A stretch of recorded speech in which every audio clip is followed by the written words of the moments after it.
श्रोतेहो नमस्कार. मी RJ रेणू आहे तुमच्यासोबत आणि तुम्ही ऐकत आहात रेडिओ शुगर 90.8 FM जिंदगी स्वीट हो जाए. कुसुमगंध या कार्यक्रमात डॉक्टर श्रेया शिंदे यांच्या आयुर्वेद आणि योगा याविषयी आज तुम्ही ऐकणार आहात. आपल्या भारतातील प्राचीन निदान आणि औषधी चिकित्सा पद्धती म्हणजेच आयुर्वेद, योगशास्त्र आणि आयुर्वेद हे भारताकडूनच संपूर्ण जगाला मिळालेली एक अमूल्य अशी देणगी आहे. प्राचीन काळी उपलब्ध असलेल्या वनस्पती, प्राणीजन्य पदार्थ, सोने, चांदी, खनिज इत्यादी गोष्टी वापरूनच ही चिकित्सा पद्धती रूढ झाली आहे. याच आयुर्वेदाकडे हल्ली पाश्चात्य जगाचा कल वाढताना दिसतो आहे. आयुषः वेदः आयुर्वेदः. आयु म्हणजे आयुष्य म्हणजे जीवन आणि वेद म्हणजे जाणून घेणे किंवा विज्ञान. तर या दोन शब्दांच्या संयोगातूनच तयार झालेला शब्द म्हणजेच आयुर्वेद. अशा या आयुर्वेदात पंचकर्मालाही तेवढंच महत्त्व असल्याचं दिसतंय आणि आज याच विषयावर आपण चर्चा करणार आहोत. याशिवाय आयुर्वेद आणि योगा हाही एक विषय आज आपण जाणून घेणार आहोत आणि त्यासाठी आज आपल्या रेडिओ शुगरच्या स्टुडिओत आले आहेत doctor Shreya Shinde. Doctor Shreya, radio शुगरच्या स्टुडिओत आपलं अगदी मनापासून स्वागत आहे. नमस्कार. डॉक्टर श्रेया यांची ओळख मी थोडक्यात करून देते. डॉक्टर श्रेया भगवान शिंदे BMS म्हणजे आयुर्वेदिक डॉक्टर आहेत त्या. याशिवाय सर्टिफाईड योगा टीचरही त्या आहेत आणि यंग जायंट्स इस्लामपूरच्या त्या अध्यक्ष आहेत.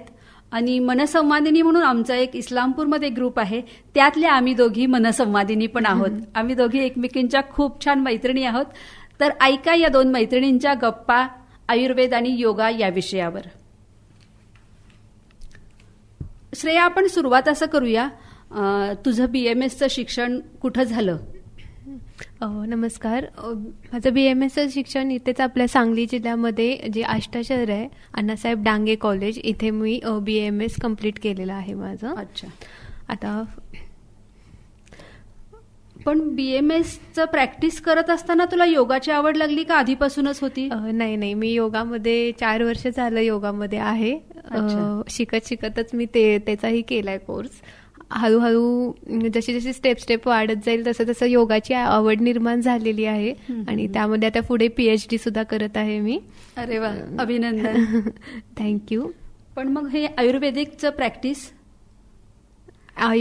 प्रॅक्टिस म्हणजे हल्लीच्या लाईफमध्ये काय आपण भरपूर ठिकाणी आता बघत आहोत की आयुर्वेदिकला जास्त महत्त्व दिलं जात आहे आजकालच्या जगामध्ये आणि माणसांना हे पण कळत आहेत की बाहेरच्या साईड इफेक्ट्स औषधांचे आणि आपण किती नॅचरच्या जवळ राहायला हवं हे कळत आहे. त्याच्यामुळे आता योगाची आवड आहेच, त्याचबरोबर आयुर्वेदिक म्हणजे फील्डसुद्धा आहे. तर मग आता दोन्ही एकसाथ जोडून काम करायचं असं मी पुढे माझ्या फ्युचरचं प्लॅनिंग करतेय. अरे वा, खूप छान. मग अशीच मी म्हटलं ना, आयुर्वेद आणि योगा दोन्हीही भारताला मिळालेली देणगीच आहे ऋषी मुनींच्याकडून. त्यामुळे तू एकत्र अभ्यास करतेस आणि तेच लोकांपर्यंत नेतेस, हे खूप छान आहे खरं तर. खरं तर योग आणि आयुर्वेद यांचा परस्पर संबंध आहे म्हणजे नक्की काय आहे? योग आणि आयुर्वेद ह्या दोन्ही पण गोष्टी फार प्राचीन काळापासून आपल्या भारतामध्ये आहेत आणि हे दोनच गोष्टी आपल्या भारताचं पेटंट ह्या दोन्ही गोष्टींचं आपल्याकडे आहे. आयुर्वेदाचं पण आहे जे भरपूर म्हणजे आता आपल्या आयुष्य भारत म्हणून आहे आपलं जे भारताचं, त्यामध्ये आणि योगाचं सुद्धा आता मोदीजींनी भरपूर योग दिवस सुद्धा सुरू केलेला आहे. त्याच्यामुळे भरपूर प्रचार झालेला आहे, लोकांना आता अवेअरनेस येत आहे. त्याच्यामुळे या दोघी गोष्टी भारताला मिळालेलं एक तुम्ही वरदान म्हणू शकतात ते आहे. त्यामुळं ज्या गोष्टी आयुर्वेदामध्ये सांगितल्यात त्याच गोष्टी योगामध्ये सांगितल्यात, फक्त कन्सेप्ट वेगळे आहेत. त्यामध्ये तुम्ही जर दिनचर्या वगैरे बघितली, ही दिनचर्या रात्रीचर्या हे आपलं आयुर्वेदामधलं सतवृत्त म्हणून एक आहे, त्यामध्ये आहेत. आणि तसे त्याच सगळ्या गोष्टींचं थोडंफार वेगळी गोष्ट, फक्त थोडंसं त्यामध्ये साम्य आपण असं म्हणू शकतो. हेच योगामध्ये पण आहेत. जसं पंचकर्म आयुर्वेदामध्ये 5 कर्म आहेत, तसंच आपल्या योगामध्ये शुद्धिक्रिया म्हणून कर्म आहेत. म्हणजे दोन्हीकडं त्याच गोष्टी आहेत, फक्त शिकवण्याची पद्धत किंवा करण्याच्या पद्धती वेगळ्या आहेत. फक्त दोन्हीमध्ये कसं आहे, योग हे मानसिकता आणि शारीरिकता दोन्हीचं संतुलन राखलं जातं. तसंच आयुर्वेदामध्ये शारीरिक स्वस्थ राहण्यासाठी तुम्ही प्रयत्न केले जातात. असं दोन्हीमध्ये एकसारखंच आहे. अच्छा, खूप छान. आणि आत्ताच दिनचर्येसोबत तू पंचकर्म म्हणालीस, तर हे पंचकर्म म्हणजे नक्की काय असतं? पंचकर्मामध्ये आयुर्वेदामध्ये पंचकर्म हा एक वेगळा विषय आहे पूर्णपणे. त्या पंचकर्मामध्ये 5 विषय असतात, म्हणजे 5 कर्म असतात. 5 कर्मामध्ये पहिल्यांदा असतं स्नेहन स्वेदन. स्नेहन स्वेदन हे पूर्वकर्म आहे, म्हणजे 5 कर्म करण्याच्या पूर्वी जे कर्म केलं जातं त्याला पूर्वकर्म असं म्हणतात. त्यामध्ये स्नेहन म्हणजे तुमच्या पूर्ण बॉडीला मसाज दिला जातो. तुम्हाला जे आपली 3 प्रकृती असतात, वात पित्त कफ, प्रत्येक माणसाच्या 3 प्रकृतीपैकी 2 कोणती तरी एक प्रधान प्रकृती आपण म्हणतो. प्रत्येक माणसाचं तर काही जणांना जास्त जळजळ होते, कायम काहीतरी खाल्लं तर त्यांची पित्त प्रकृती असते. काहींची सतत हाडं दुखत असतात किंवा जॉईंट्स पेन असतं त्यांना, ती वात प्रकृती. आणि कफ प्रकृतीची लोकांना सतत झोप येते, ज्यांना कायम आळस असतो. असे ते डिवाइड केलेले आहेत आयुर्वेदानं. आपल्या जे काही पूर्वज होते त्यांनी केलेले आहे. त्याप्रमाणे आपण योग्य तेल ऑइल काय असेल ते त्या व्यक्तीच्या प्रकृतीनुसार ठरवतो. स्नेहन म्हणजे पूर्ण बॉडीला मसाज द्यायचा. मसाज दिल्यानंतर काय होतं, ज्या ठिकाणी आपल्या अख्ख्या पूर्ण बॉडीमध्ये कुठे काहीतरी कमतरता असेल, व्याधी असेल, त्या सगळ्या पेशींतून सुटतात. म्हणजे जे असतं त्याचं अनुलोमन होतं आणि त्या सगळ्या आपल्या कोठामध्ये म्हणजे आपल्या पोटात येतात. आणि सगळ्या स्वेदन म्हणजे काय असतं, पूर्ण बॉडीला आपण शेक द्यायचा असतो. मग एक पेटी असते आपली लाकडाची, त्यामध्ये आपण झोपवायचं असतं आणि पूर्ण बॉडीला शेक मिळतो. त्यातून मग सगळे जे काही व्याधी आहेत ते आपल्या पोटामध्ये येतात. हे शास्त्रयुक्त आहे. पोटामध्ये सगळ्या व्याधी येतात आणि त्या व्याधी परत मग पंचकर्म म्हणजे 5 कर्मांपैकी एक कर्म करून आपण ते बाहेर काढून टाकतो. असं हे पूर्वकर्म झालं. आता 5 कर्म कोणते सांगायचं झालं तर पहिलं आहे वमन. वमन म्हणजे थोडक्यात सांगायचं तर वमन म्हणजे उलटी असा त्याचा अर्थ आहे. तर ते आपण ज्यांना उलटी होत नसते किंवा ज्या पेशंटला द्यायचे नसते त्यांना आपण मदन फळ सारखे वगैरे आयुर्वेदिक औषधं देतो. आणि ती औषधं सर्व शरीरामध्ये भिनल्यानंतर उलटी वारे, जे आपण आता स्नेहन स्वेदन करून पोटामध्ये सगळे दोष आपल्याला आणले ते उलटी वारे बाहेर पडतात. मग ते जे वेग असतात ते आपण नीट वैद्यांच्या मार्गदर्शनाखाली आपण ते घ्यायचं असतं. दुसरं कर्म आहे विरेचन. विरेचनमध्ये काय होतं की आपल्या गुद्ध भागातून सगळे दोष बाहेर पडतात, म्हणजे आपलं पोट साफ होतं थोडक्यात आणि सगळं पूर्ण दोष बाहेर पडतात. तिसरा आहे बस्ती. बस्ती ह्या 3 प्रकारच्या असतात, निरुह, अनुवासन आणि उत्तर बस्ती. उत्तर बस्ती, निरुह अनुवासन आपण कोणालाही देऊ शकतो. उत्तर बस्ती ही फक्त स्त्रियांसाठी असती, ज्यांना वंध्यत्व आहे किंवा पाळीचे मासिक पाळीचे काही त्रास आहेत त्यांच्यासाठी ही उत्तर बस्ती म्हणून असते. यामध्ये आपल्या गुद्ध भागाच्या मार्फत औषध आपण आत सोडतो आणि संपूर्ण कोठा आपला साफ करून घेतो. म्हणजे थोडक्यात शरीराची शुद्धी होऊन जाते. आणि एकदा दोष बाहेर पडल्यानंतर परत आपण त्यांना सात्विक आहार वगैरे देऊन त्यांची लाईफस्टाईल नीट करतो. पहिल्यांदा तर चौथं आहे नस्य. नस्य म्हणजे नस्य म्हणजे आपण नाकाद्वारे औषध टाकतो, जे आपले ड्रॉप्स म्हणतो आपण, नेसल ड्रॉप्स तसे टाकतो. आणि ते आपल्या नाकाला आयुर्वेदामध्ये म्हणजे प्रत्येक ह्याच्यामध्ये की आपल्या डोक्याचं म्हणजे शिराचं द्वार म्हणलेलं आहे, दार आहे ते. जे औषध आपण नाकातून टाकेल ते आपल्या मेंदूपर्यंत डायरेक्ट पोहोचलं जातं. त्याच्यामुळं जर केस गळती असेल किंवा मानसिक त्रास वगैरे असतील तर ह्याच्यासाठी अणुतेल म्हणून एक आपण कॉमन वापरतो, त्याच्याद्वारे आपण ट्रीटमेंट करू शकतो. आणि पुढचं आहे, लास्ट आहे रक्तमोक्षण.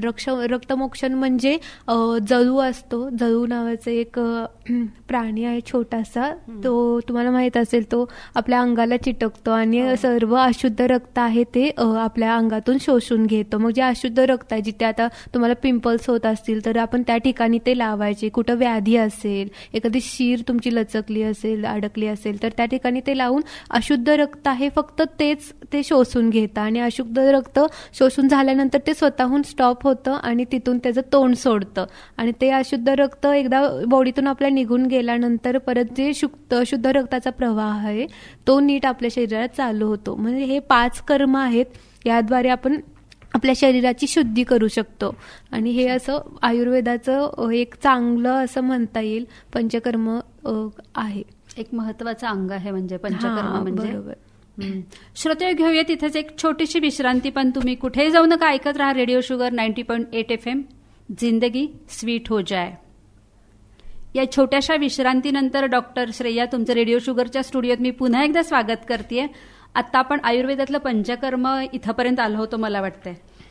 तर मी असं ऐकलं की आयुर्वेदात अष्टांग म्हणून पण एक काहीतरी प्रकार आहे, तर त्याविषयी श्रोत्यांना थोडं सांगाल? हो, नक्कीच. अष्टांग योग म्हणजे काय, आयुर्वेदाचा पण एक भाग आहे आणि हा योगाचा एक अंग आहे. हे खूप वास्ट अंग आहे. याच्यामध्ये या दोन्ही गोष्टी आयुर्वेदामध्ये पण सांगितलेल्या आहेत आणि योगामध्ये तर सांगितलेल्या आहेत. पतंजलींनी योगामध्ये अष्टांग योग म्हणून एक कन्सेप्ट केलेली आहे. त्यामध्ये त्यांनी 8 अंग सांगितलेले आहेत. म्हणजे मनुष्याला जीवन जगण्यासाठी काय गरजेचं आहे आणि काय त्यानं करावं, या जीवनात येऊन काय करावं, कसं राहावं, या सगळ्या गोष्टी यामध्ये त्यांनी सांगितल्यात. या 8 अंगांपैकी आहेत यम, नियम, आसन, प्राणायाम, प्रत्याहार, ध्यान आणि धारणा. ही अशी 8 अंग आहेत. या प्रत्येक अंगांमध्ये त्यांचे सब पॉइंट्स पण आहेत. तर आपण आता ते डिटेल्स बघूया. हो हो, चालेल चालेल. पहिला आहे यम. यम मध्ये त्यांनी सांगितलेलं आहे की अहिंसा ही पहिलं त्यांचं तत्व आहे. अहिंसामध्ये हिंसा कधीही कोणाची करू नये आणि त्याचे वाईट परिणाम आपण आपल्या अंगावरती घेऊ नये, असं त्यांनी त्यामध्ये सांगितलेलं आहे. यमचाच दुसरा भाग आहे सत्य. सत्य नेहमी बोलावे आणि कायम लोकांना चांगलं आणि योग्य असेल तेच ज्ञान द्यावे, असं सत्यमध्ये सांगितलेलं आहे. तसंच यमचे तिसरे अंग आहे अस्तेय. अस्तेयचा अर्थ आहे चोरी करू नये. हे आपल्याला आपले मोठी लोक पण सांगत असतात. त्याचे परिणाम पुढे जाऊन आपल्याला बघायला मिळतात. चौथं अंग आहे यमचं ब्रह्मचर्य. ब्रह्मचर्य म्हणजे आजकाल ब्रह्मचर्याचा अर्थ असा नाही आहे की आपण संसार सोडून देऊन आपण बसावं. ब्रह्मचर्याचा अर्थ असा आहे की मर्यादेत राहून आपण प्रत्येक गोष्ट करावं. प्रत्येक गोष्टीला एक मर्यादा असते. तर विषय भोग घेण्यासाठी म्हणून फक्त ब्रह्मचर्य पालन करू नये, तर योग्य पद्धतीने मर्यादेत राहून तुम्ही ब्रह्मचर्य पालन किंवा करा, असं आहे. तर यमचं 5वं अंग आहे ते आहे अपरिग्रह.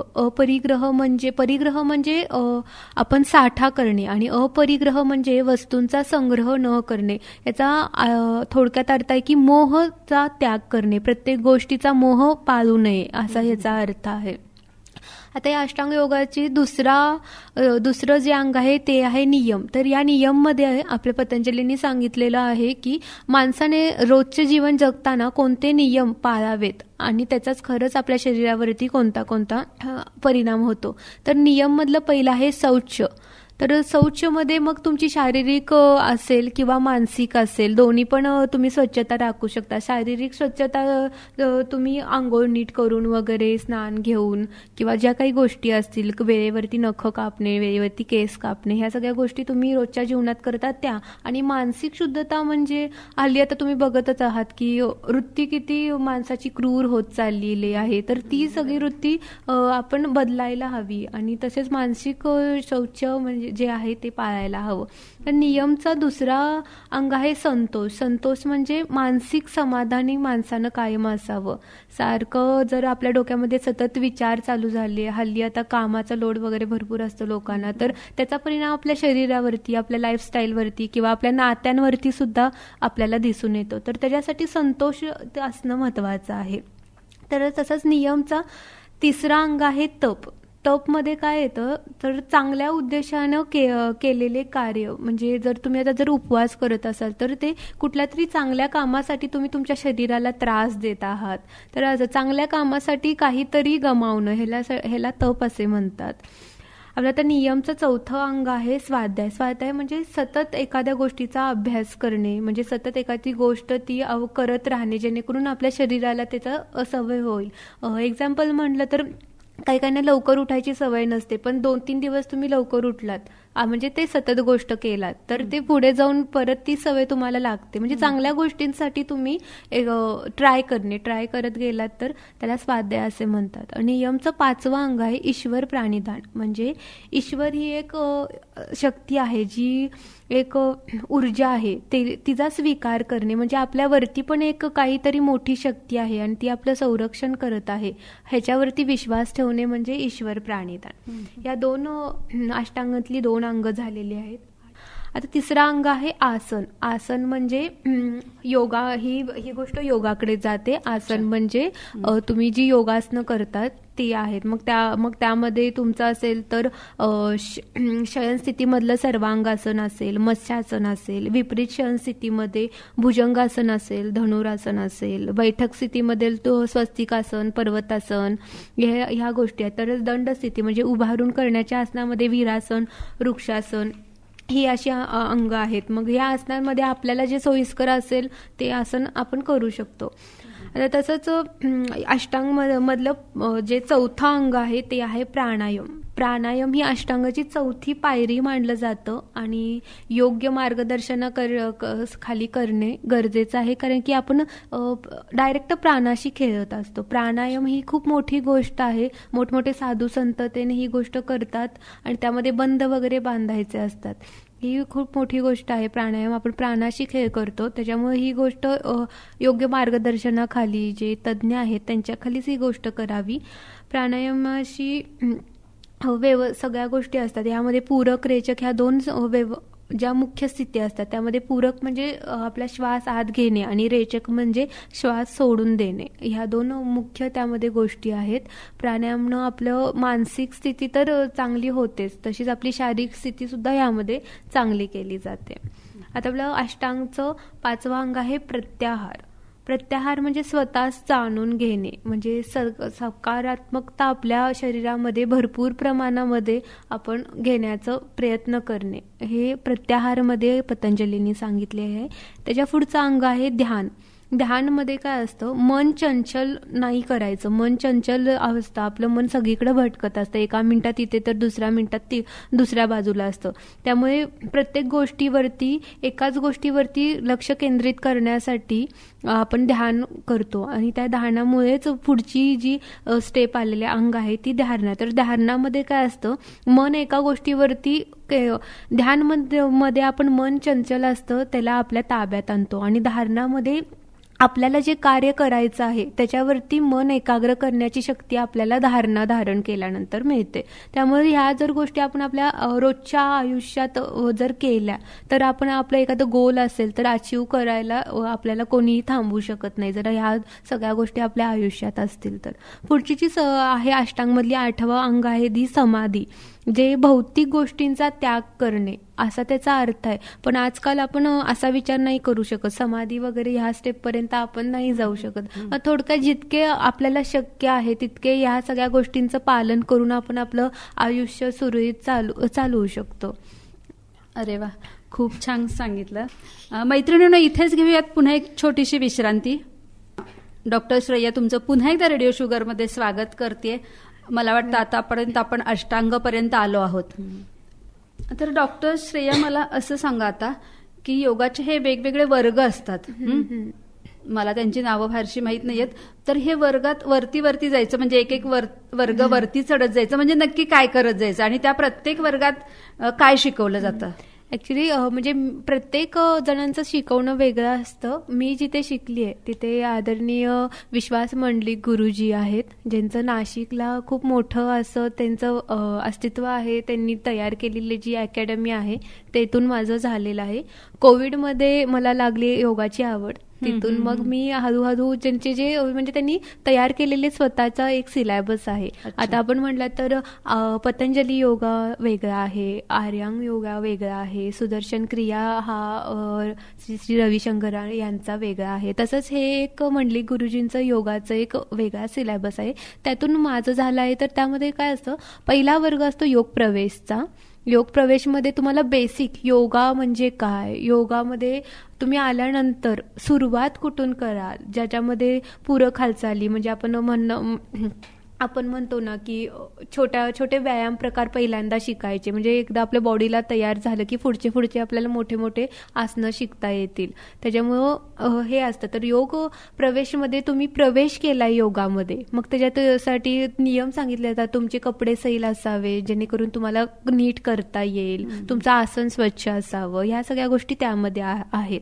पुढचा वर्ग आहे योग प्रवेश वर्ग, योग प्रवेश नंतरचा वर्ग आहे योग परिचय वर्ग आहे. त्यामध्ये पुढची स्टेप म्हणजे थोडेसे अवघड असे तुम्हाला योगासनं शिकवले जातात, ज्यामध्ये मग जलनेती म्हणून जी शुद्धी क्रिया आहे ती आहे. ज्यांना सायनसचा त्रास असतो, ज्यांना कायम सर्दी असते किंवा सतत शिंका यायचा वगैरे त्रास असतो, तर या जलनेतीमध्ये काय असतं, एका नाकपुडीने आपण जल आत घालून दुसऱ्या नाकपुडीने बाहेर सोडायला शिकवतात. म्हणजे आपले पूर्ण सायनसचा जो डोक्याचा भाग असतो तो पूर्णपणे आपला कव्हर होऊन जातो. त्याच्यामुळे जी ॲलर्जी वगैरे असते ती संपूर्ण निघून जाते. मग बाकी मोठमोठे जे असतात योगासने ते यामध्ये घेतले जातात. त्याच्या पुढचा वर्ग आहे म्हणजे ह्या सगळ्या एक्झाम असतात, त्या एक्झाम्स तुम्ही पास केल्यानंतर त्याच्या पुढचा वर्ग. मग पुढे तुम्ही योग प्रबोध करू शकता किंवा योग शिक्षक करू शकता.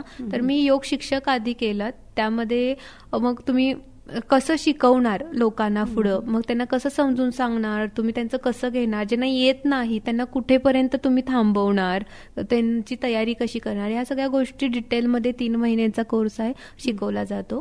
त्याच्या पुढे मी प्रबोध वर्ग केला. प्रबोधमध्ये मग तो वास्ट आहे, त्याच्यामध्ये मग तुम्ही जलनेती, परत जलधोती किंवा दंडधवती म्हणा, या सगळ्या गोष्टी केल्या जातात. रबर नेती केली जाते, म्हणजे जर रबरची नळी असते ती तुम्ही नाकातून घालून आपला तो जो नाकाचा भाग आहे सायनसचा तो दूर करू शकता. परत धवतीमध्ये तुम्ही पूर्णपणे पाणी प्यायचं आणि रबरची एक नळी असते ती पूर्णपणे तोंडातून आतमध्ये घ्यायची आणि त्या रबरच्या नेतीद्वारे जे काही आम्ल पित्त असतं, सकाळी या सगळ्या क्रिया करायच्या असतात, ते सगळं निघून जातं, म्हणजे पडून जातं. म्हणजे ज्यांना पित्ताचा त्रास आहे त्यांच्यासाठी हे उपयोगी आहे. असं नाही की औषधं खाल्ल्यानंतरच ह्या सगळ्या गोष्टी करता येतात.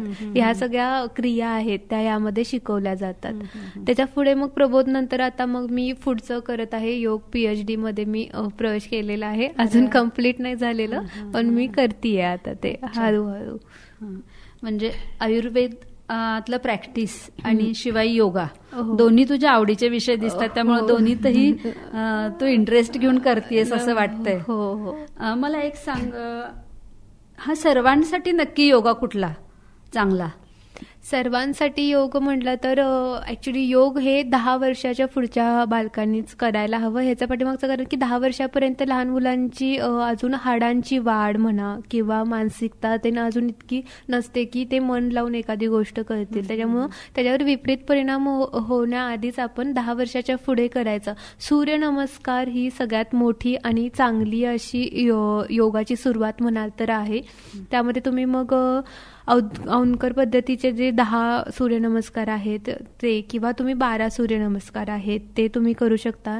परत मंत्र म्हणल्याशिवाय करू नये, कारण की आपण सूर्यदेवाची उपासना करतो.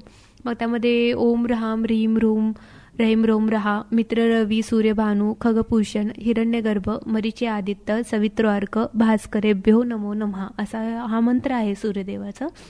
तो म्हणत जर तुम्ही केलात योगा तर जास्त पद्धतीने त्याचे सकारात्मक जे काही आपल्याला ऊर्जा आहे ती मिळू शकते. आणि सूर्यनमस्कार एक असं आहे ज्यामध्ये तुमच्या पूर्ण शरीराचा व्यायाम केला जातो, त्यामुळे सूर्यनमस्कार करणं हे अतिउत्तम आहे. त्याच्याचबरोबर तुम्ही प्राणायाम पण करू शकता.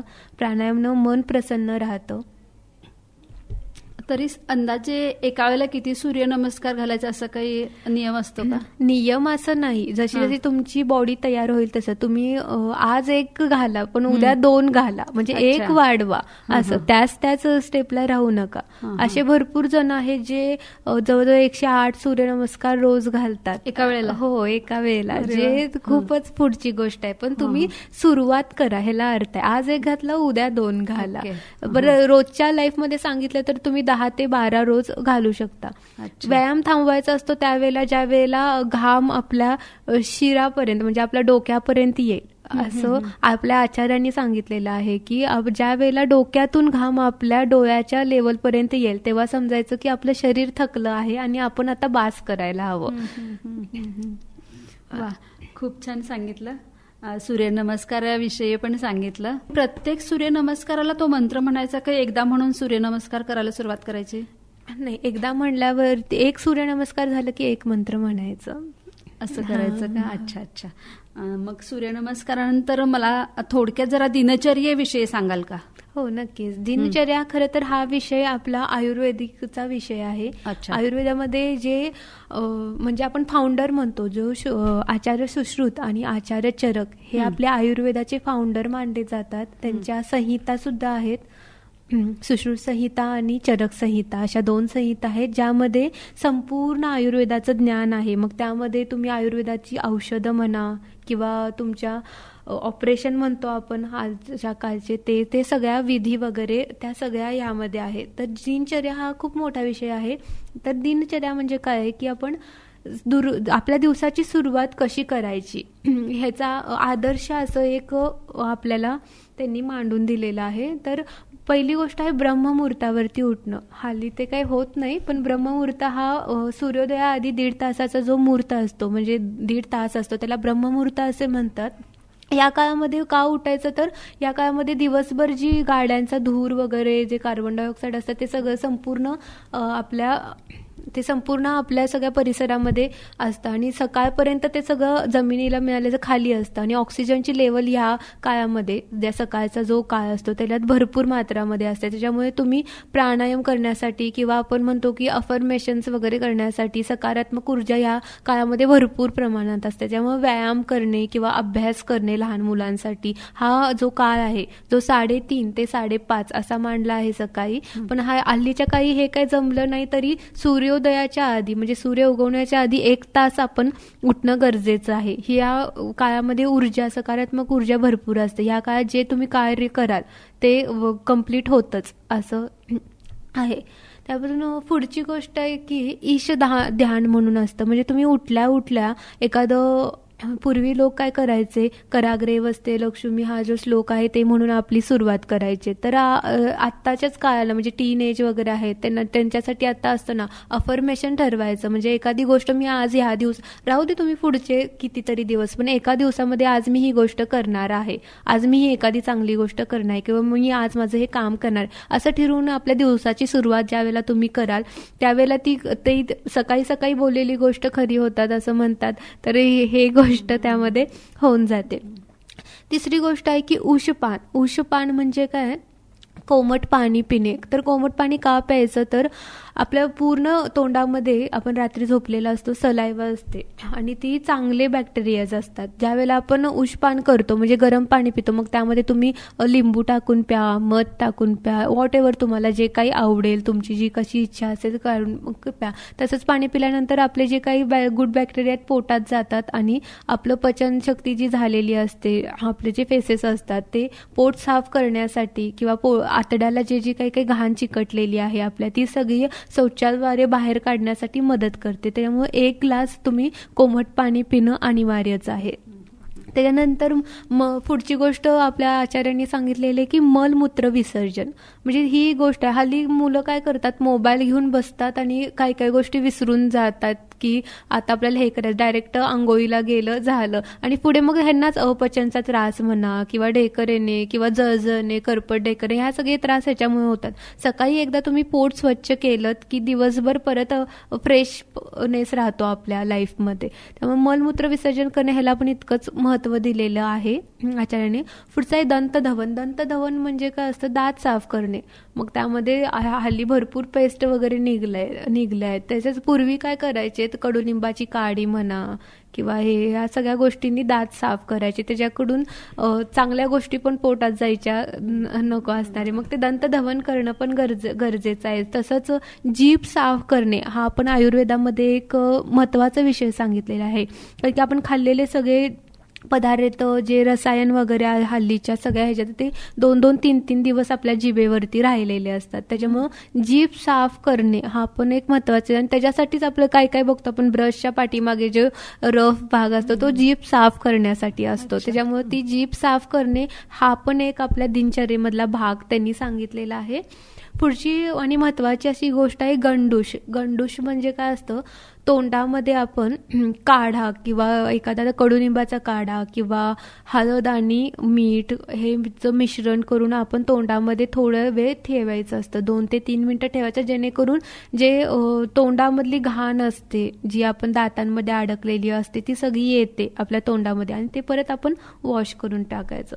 त्याच्या पुढचं आहे कवल. कवल म्हणजे हळदीच्या पाण्याने आपण गार्गलिंग्स म्हणतात, म्हणजे गुळण्या करणं म्हणतात ना, जे आपण साध्या भाषेत ते करायचं. म्हणजे आपण काय जातो घसा दुखायला लागलंच की फक्त करतो वगैरे, तर ही रोज जर तुम्ही ह्या सगळ्या गोष्टी करत गेलात तर तुम्हाला आजारपण तर जवळ येणारच नाही आणि कधी आजारी पडाल तर गरज लागणार नाही की ह्या सगळ्या गोष्टी करायला. तुम्ही आधीपासूनच या सगळ्या गोष्टींचं पालन केलं तर तुम्हाला आजारी पडायचं कुठलं कारणच राहणार नाहीये. त्याच्यामुळे ह्या सगळ्या गोष्टी तुम्ही आधीपासूनच केल्या पाहिजेत. पुढे आहे अभ्यंग. म्हणजे तुम्ही ह्याच्या आधी व्यायाम करू शकताय आता, म्हणजे तुमच्या ह्या सगळ्या गोष्टी झाल्यानंतर पोट साफ झालं, सगळं नीट झालं, मग तुम्ही व्यायाम करा. मग त्यामध्ये तुम्ही काही करा, योगा करा, तुम्ही वॉकिंग करा, अदरवाईज तुम्ही जिमला जाता जिम जावा, झुंबा सारख्या आता भरपूर गोष्टी निघाल्यात व्यायामचे प्रकार. जे तुमच्या बॉडीला सूट करतंय, जे तुम्हाला योग्य वाटतंय ते तुम्ही करू शकता. तिथून पुढे आहे अभ्यंग. अभ्यंग ही गोष्ट अतिशय सुंदर आहे, ज्यामध्ये ऑइल मसाज आपल्या बॉडीला करायचा. त्यामध्ये मग तुम्ही ऑइल मसाज करा किंवा चूर्ण मिळतात. चूर्ण म्हणजे आपण उटणं म्हणतो, उटणं आपण फक्त दिवाळीला लावतो, तर तसं ही गोष्ट कायमस्वरूपी केलीत तरी चालते. ते उटण्यानं तुम्ही तेल लावून आंघोळ करू शकताय. त्याच्या पुढे स्नानमध्ये तुम्हाला आता माहीतच आहे, आंघोळ करताना पण भरपूर असे नियम आहेत की जास्त गरम पाणी डोक्यावरून घेऊ नये, ज्याला नजरेला त्रास होतो. जास्त पण गार पाण्यानं आंघोळ करू नये, कोमट पाण्यानं तितकीच आंघोळ करायला हवी. पुढे भरपूर अशा गोष्टी आहेत जे तुमचं सौंदर्य वाढवतील, जसं की अंजन म्हणजे डोळ्यामध्ये तुम्ही काजळ घालणे म्हणाल किंवा अशा काही काही गोष्टी आहेत जेणे की तुमच्या डोळ्यांचं संरक्षण होईल. परत वस्त्र धारण असं एक आपल्या आचार्यांनी सांगितलं आहे की वस्त्र कसं असावं, ते सुती असावं, डोक्यावरती टोपी असावी, कारण की उन्हाचा प्रवाह ज्या ऋतूनुसार जे ते आपण बदल करायला हवेत असं त्यांचं आहे. या सगळ्या गोष्टी स्वस्त ऋतूमध्ये येतात. मग तुम्ही दिवसभर वागायला कसं हवं हे सुद्धा आपल्या आयुर्वेदामध्ये सांगितलंय की लोकांची मोठ्यांचा आदर करावा किंवा जर एखादं प्राणी असेल तर त्याला तुम्ही खाऊ घालावं. ह्या सगळ्या छोट्या मोठ्या गोष्टी पण आपल्या म्हणजे प्राणी मात्रांनी एकत्र राहावं, अशा ह्या सगळ्या गोष्टी आपल्या आचार्यांनी सांगितलेल्या आहेत. श्रोतेहो, घेऊयात पुन्हा एक छोटासा ब्रेकनंतर डॉक्टर श्रेया तुमचं रेडिओ शुगरच्या स्टुडिओत पुन्हा एकदा स्वागत करते. मला वाटतं आपण आता आयुर्वेद, योगा, त्यातलं पंचकर्म, दिनचर्या इथंपर्यंत आलो होतो. रात्रीच्या अशा काही क्रिया असतील तर त्याचं काय नाव आणि त्याच्याविषयी थोडक्यात सांगा. हो, नक्कीच. जशी दिनचर्या सांगितलेली आहे आपल्या पूर्वजांनी, तसंच रात्रीचर्या म्हणून पण एक भाग सांगितलेला आहे. रात्रीचर्यामध्ये मुख्यतः आपण सुरुवात करतो, आपले संपूर्ण काम झाल्यानंतर आपण रात्री घरी येतो, जे काही असेल तर आपला पहिला भाग असतो की भोजन. रात्रीचं जेवण हे सर्वांना प्रिय आहे. तर एका श्लोकामध्ये त्याचं वर्णन केलेलं आहे. त्याच्यात आहे की भोजनांतेच पितेम तर्कम दिनोत्तरम पितेन यम निशातेत पितम तत वैद्यस्य की प्रयोजनम. ह्यामध्ये काय सांगितलेलं आहे की तुम्ही सकाळी उठल्यानंतर पाण्याचं सेवन केलं पाहिजे. तसंच तुम्ही दुपारी असाल म्हणजे दुपारच्या जेवणानंतर ताक पिलं पाहिजे, जे आपल्या पोटासाठी गारवा निर्माण करतं. आणि रात्री झोपताना तुम्ही दूध पिलं पाहिजे, तर दूध आपल्याला शांत झोप लावायला मदत करते. ह्या अशा गोष्टी आहेत. तर रात्रीचं जेवण हे अत्यंत हलकं असं असावं, कारण की ते म्हणतात ना की सकाळचं जेवण राजासारखं असावं, रात्रीचं भिकाऱ्यासारखं असावं, हे म्हणतात आपले पूर्वज आधीपासून. त्याचं कारणच असं आहे की रात्री हलका आहार घ्यावा, जेणेकरून आपली जे शरीर आहे, आपलं मन आहे, ते शांतपणे झोपलं जाईल. त्यानंतर जेवल्यानंतर तुम्ही काहीही जेवत असाल तर जेवल्यानंतर तुम्ही 2 तासानंतरच झोपलं पाहिजे. 2 तासापर्यंत तुम्ही लगेच जेवलात आणि अंथरुणात पडलात असं नको करायला, जेणेकरून आपलं पचन योग्य होईल. त्यातले जे काही न्यूट्रिशन्स आहेत, प्रोटीन्स आहेत, संपूर्णपणे आपल्या बॉडीला योग्य प्रमाणात मिळतील. तसंच दुसरी गोष्ट आहे शतपावली, म्हणजे 100 पावले चालणं. ही पण गोष्ट तितकीच चांगली आहे आपल्या शरीरासाठी की जेवल्यानंतर 100 पावले ही चाललीच पाहिजेत आपल्याला, जेणेकरून आपली बॉडी नीट राहील. पुढची गोष्ट आहे वज्रासन. वज्रासन हे एक असं आसन आहे जे भोजनोत्तर म्हणजे भोजनानंतर आपण एकमेव असं आसन आहे जे करू शकतो. कोणतंही आसन ह्या जगात असं नाही आहे की ते तुम्ही जेवल्यानंतर करू शकता. वज्रासन हे एक असं एकमेव आसन आहे जे तुम्ही जेवल्यानंतर करू शकता. 10 मिनिटं तुम्ही हे आसन करू शकता, जेणेकरून जो काही वायू आहे म्हणजे आपण गॅसेस म्हणतो ते पास होऊन जातात आपल्या बॉडीमधून आणि पचन नीट होतं आणि सकाळी परत आपलं शौचविधी चांगली होती. त्यामुळे वज्रासन हे 10 मिनिटं करायलाच हवं सर्वांनी. करण्यासाठी सोपं आहे. फक्त वज्रासन ज्यांना गुडघेदुखी आहे त्यांनी फक्त वज्रासन करायचं नाही. जे काही आहे ते जर पाहिजेल असतील तर माझं चॅनल आहे, त्याच्यावरती भरपूर सगळे आसन वगैरे पण आहेत, तुम्ही त्याच्यावरती पण बघू शकताय. पुढची विधी आहे नस्य. आपण रात्री करू शकतो. म्हणजे जर तुम्हाला चांगली झोप हवी असेल किंवा टेन्शन रहित झोप हवी असेल तर तुम्ही योग्य मार्गदर्शनाखाली घेऊन नाकामध्ये टाकायचे ड्रॉप्स घेऊ शकता. त्यांना चांगली झोप लागते. किंवा त्याच्या पुढची गोष्ट आहे नाभीमध्ये तेल घालणे. आता ही एक वेगळी गोष्ट आहे, पण नाभीमध्ये तेल घालण्याचे भरपूर फायदे आहेत. आता तुम्हाला माहीत असेल की ज्या वेळेला बाळ आईच्या पोटात असतं तर ते नाळेद्वारे जोडलं जात असतं आईला. त्याच्यामुळं भरपूर मात्रामध्ये नाभीमध्ये आपल्या ताकद आहे. तुम्ही जे तुमच्या नाभीमध्ये रात्री झोपताना घालाल तेच संपूर्ण शरीरामध्ये भिनत असतं. मग त्यामध्ये तुम्ही बदाम तेल घालू शकता, ज्याने तुमची स्किन खूप चांगली होते किंवा तुमची स्किन मुलायम होते, केस चांगले होतात. तुम्ही कडुलिंबाचं तेल घालू शकता, ज्यांना जास्त पुरळ आहेत किंवा ज्यांना पित्ताचा जास्त त्रास आहे. हे नाभीमध्ये 2-2 थेंब रात्री झोपताना घालून थोडासा पोटाला तुम्ही हलकासा मसाज दिलात तर या गोष्टी म्हणजे तुमचं औषध न घेता हळूहळू 1 महिना 2 महिना लागेल, पण हळूहळू त्या निघून जातात. पुढची गोष्ट आहे की पायाला तेल लावणे. पायाला तेल लावणे रात्रीचर्यामध्ये अत्यंत महत्त्वाची गोष्ट आहे, कारण की दिवसभर आपलं शरीर पूर्ण थकलेलं असतं. ज्यांना उष्णतेचा त्रास आहे त्यांनी कोणतंही तेल असू दे, मग तुमचं साधं नारळ तेल असेल तरीसुद्धा पायाला तुम्ही ज्यावेळेला रात्री तेल लावता त्यावेळेला पायामध्ये 2 अशा मोठ्या ग्रंथी आहेत ज्या आपल्या पूर्णपणे डोक्यापर्यंत गेलेल्या असतात. मग तुम्ही पायाला जर तेल घासत असाल रोज झोपताना किंवा कास्याच्या वाटीने मसाज करत असाल पायाचा तर डोळे शांत पडतात आणि झोपसुद्धा अत्यंत सुंदर लागते. असेच बरोबर तुम्ही जर रात्री झोपताना आणि पुढची गोष्ट आहे की झोप कशी असावी. म्हणजे आता हल्ली चाललं आहे की आपण फोन घेऊन बसतो आणि तेच मग परत तेच बघत जातो, झोप जातो. कधी 1-2 वाजतात हे पण आपल्याला कळत नाही. मग ते आपली 7 ते 8 तास झोप अनिवार्यच आहे. 7 ते 8 तास झोप मिळाली तर मेंदू पण शांत राहतो आणि संपूर्ण पुढचा जो दिवस आपला जो जाणार आहे तो चांगला आणि फ्रेश जातो. त्यामुळे रात्रीचर्यामध्ये आचार्यांनी ह्या सगळ्या गोष्टी आपल्याला सांगितलेल्या आहेत. हे सगळं समजलं, पण तरी अजून एकच प्रश्न मी विचारते तुम्हाला की रात्रीची शांत झोप लागण्यासाठी नक्की काय केलं पाहिजे? रात्रीची शांत झोप लागण्यासाठी एक आहे की तुम्ही गरम दूध घेऊ शकता. गरम दुधामध्ये थोडंसं साजूक तूप म्हणजे अर्धा चमचा असेल, तुम्हाला जसं सहन होत असेल तसं तुम्ही जर घालून पिलात किंवा तुम्हाला जर हळद आवडत असेल तर हळद घातली तर अतिउत्तम, कारण की रोगप्रतिकारक शक्ती हळदीमध्ये खूप असते. या तिन्ही गोष्टी करून तुम्ही जर रात्री झोपायच्या आधी कपभर घेऊन पिऊन झोपलात तर झोप सुद्धा अत्यंत सुंदर लागते आणि टेन्शन रहित होत आणि सकाळी पोट सुद्धा स्वच्छ होण्यासाठी, साफ होण्यासाठी हे मदत करतं. त्याच्यामुळं हे एक चांगलं ड्रिंक आहे. बाकीचे गोळ्या वगैरे काहीतरी घेण्यापेक्षा हे तुम्ही घेऊ शकता. श्रोतेहो, जर तुम्ही आयुर्वेद आणि योगशास्त्रानुसार जीवन जगलात तर निरोगी राहता आणि त्याच्या विरुद्ध जगलात तर रोगी बनता. असंच डॉक्टर श्रेयांनी आत्तापर्यंतच्या चर्चेतून सांगितलेलं आपल्याला जाणवते आणि म्हणूनच आयुर्वेदाला जीवनाचे शास्त्र म्हणजे सायन्स ऑफ लाईफ असेही आपण म्हणू शकतो. त्याप्रमाणेच prevention is better than cure. आज हा सिद्धांत जगभर मान्यता पावला आहे आणि हेच तर या आयुर्वेदात सांगितलेलं आहे असं दिसतंय. स्वस्थस्य स्वास्थ्य रक्षणम असं म्हणून आपण ही चर्चा इथेच थांबूया. डॉक्टर श्रेया वेळात वेळ काढून आज आपल्या इथं आली त्याबद्दल खूप खूप धन्यवाद. थँक्यू. इथेच RJ रेणू मी आता आपला निरोप घेतेय. नमस्कार.